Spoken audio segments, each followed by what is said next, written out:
about modern drama, modern British drama, under the title Waiting for Good by some other critics.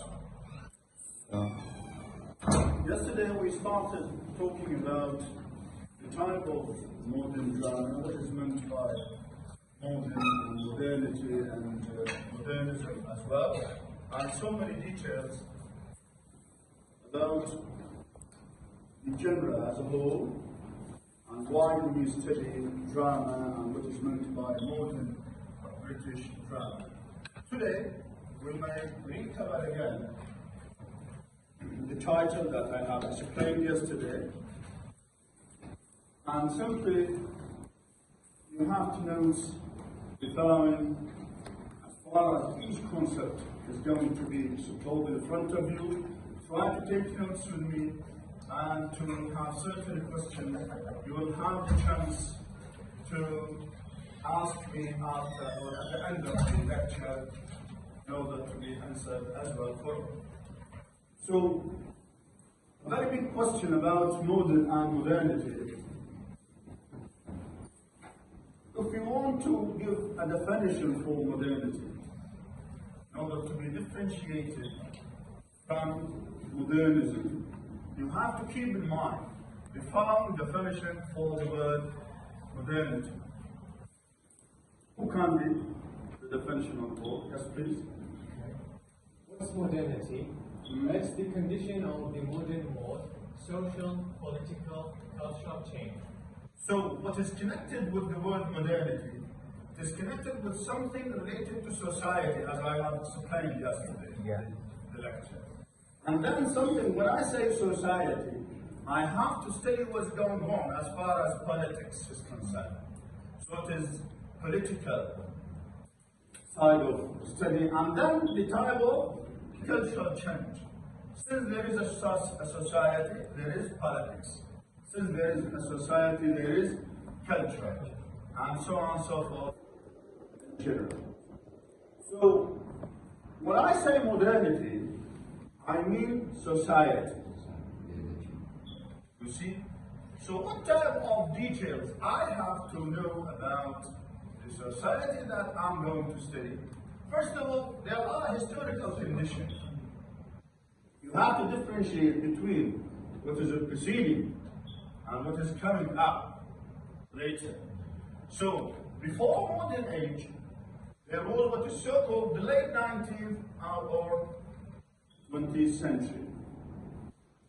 What type of change there are in such type of period is related to industrialization and then urban growth. You know urban? الحداثة. Yes. And science and technology as far as the details that you are dealing with. More than that, you have to know that modern age comes as something new for something declined. This something declined, I mean the Victorian, let us say, traditions all in all. So the decline of tradition. What type of tradition? We have what is so-called religion, monarchy, and class order. All these things are traditions, and there was a decline for these traditions in order to raise up something modern instead of these own traditions. On the other hand, we have what is so-called the rise of individualism and alienation. You know alienation? Yeah. What is meant by alienation? الاغتراب. Electoral or television. Okay, fine. How can we differentiate between alienation as a sense in literature and, for example, separation? You know something about it? If you separate someone from a society, is it like when you make alienation for someone else? Sorry? So what's the difference in between alienation and separation? Alienation is like to desert something completely. The same is true with separation. When I say alienation, it means separating someone from within spiritually. He may be living with you, but he is far detached from the society that he is living within. It is something spiritual. I can live with you physically. Mentally, spiritually, I'm not with you. Okay? Keep in mind this because it is related to our text, waiting for Godot, because the sense of alienation will be explained later on. On the other hand, we come to the definition of modernism. So the first one was modernity, concerned with the society. Now we have what is so-called modernism. Well, you remember last time I explained to you why do we make ism, and we say that ism means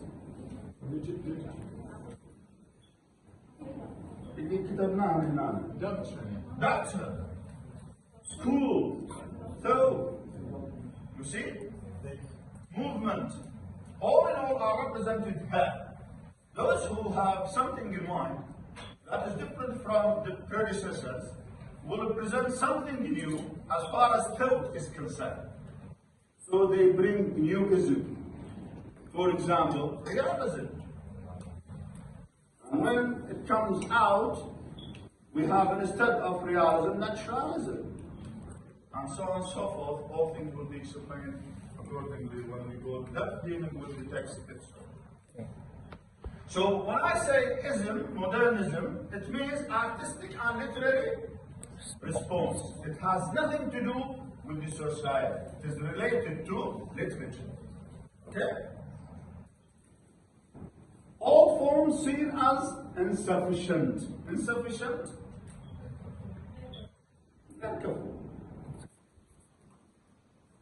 So these old forms, for those who bring modernism, seems to be something old, insufficient to be used again.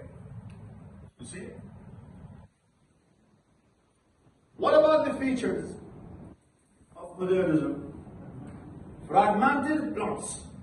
Because usually, before modern age, the plots was created straightforward towards main character, events, starting like this, rising events, up to the climax, and then anticlimax.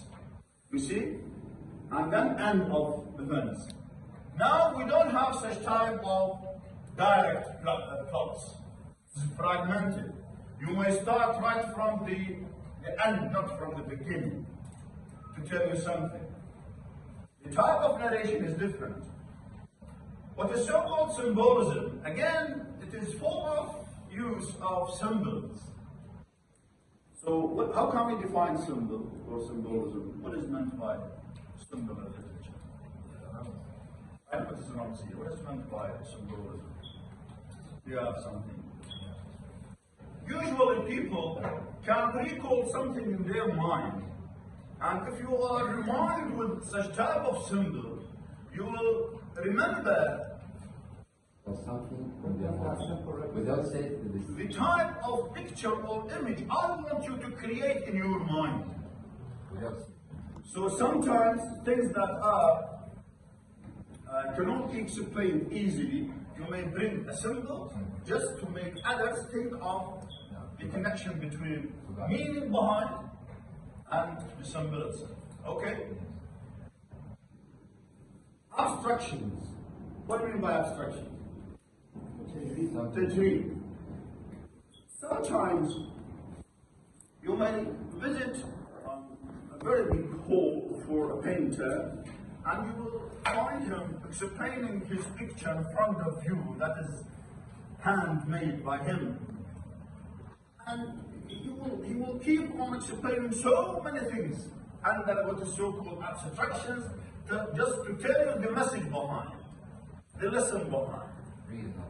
The same is true in drama. I will show you so many pictures in Waiting for Godot, it was under the use of symbolism and abstraction, simply because to make you cover comprehension as well and understanding again about the material given and why do we present such type of drama and modern play. Again, about themes. The themes are not connected to what is so-called certain people, certain family, certain society. It's about man in general. It's related to the world. That's why they are called classic. Classic, it is not an old thing. No, classic being suitable and different ages. Can be discussed today, can be discussed later. And simply because we have this example of Waiting for Godot. It is written 1992 or 1993, but it's still discussed and we're still going on dealing with the details. Why? Simply because it is related to something classic that can be taught everywhere, everywhere. One of these themes are doubt, silent, skepticism.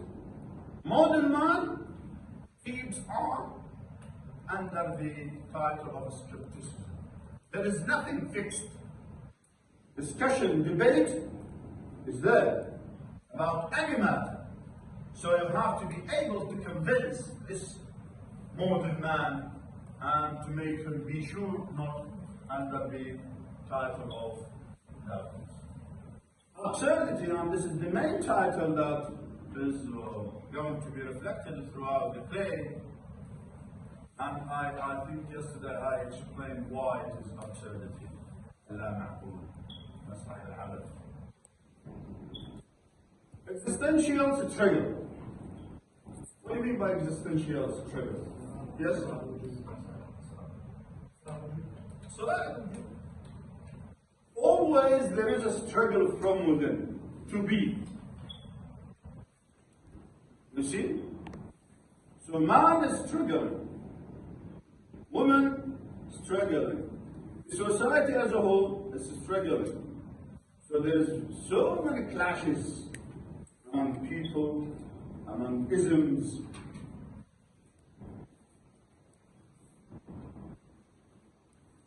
Once more, we have our concern, that is the shift in theatre. So when there is a change in the society, when there is political aspects, when there is a newism, accordingly, there should be a shift in the type of drama performed in front of people, in theatre in general. So when I say Victorian theatre, it has certain features that are insufficient. You remember, we told that these forms are insufficient with the modern age. So Victorian theatre was more elastic. I told you something about morals yesterday. Sentimental. What do you mean by sentimental? Yes, concerning with passions, feelings, you see? And relying on stock characters. What do you mean by stock? So many characters. In the modern age, you will find the difference. Only 1-2 characters can lead the events. So, the sake of such type of Victorian theatre was what? Moral lessons. Do this, do not do that. Be like this, do not be like that.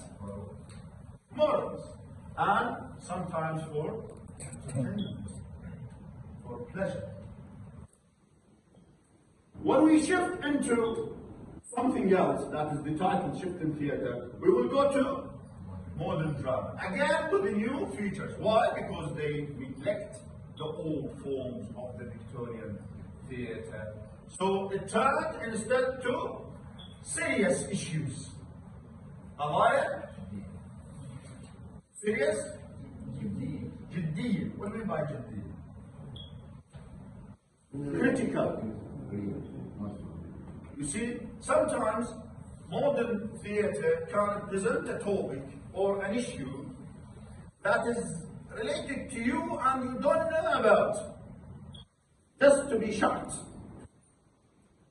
that this issue is really important. And I think yesterday I exhort you to think of something we have in our society nowadays for girls and boys after the displacement. So sometimes it is critical issues, serious issues. Social critique. When I'm going to discuss something serious, it's related to the society, throughout an individual. So an individual is what? Is a society, a reflection of a society. Or else, if there is something moral to be followed as well, the individual will be good, and vice versa. If something negative happened or presented by an individual, it will be reflected in the society to be again bad. And psychological depth.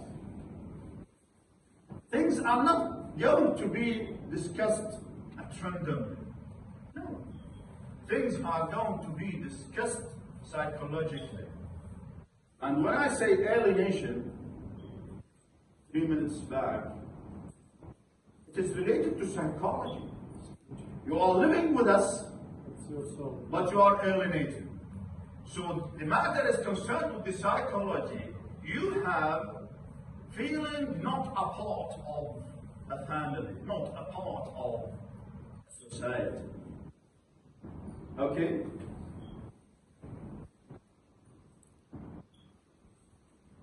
Modern theatre actually undergone certain influences, that is, from Europe. Most important thing are what I have selected to you. You know, Ibsen, a Norway playwright, he presented what is so-called social problem plays. He was one of the first heralders, we call it, forerunners of presenting social problem plays. Chekhov, the Russian one, he brought realism, characters over plot. He's not after plot, he's after characters. And Brecht, a German one, when he presented epic theatre, and within epic theatre he presented political issues, or so-called political theatre.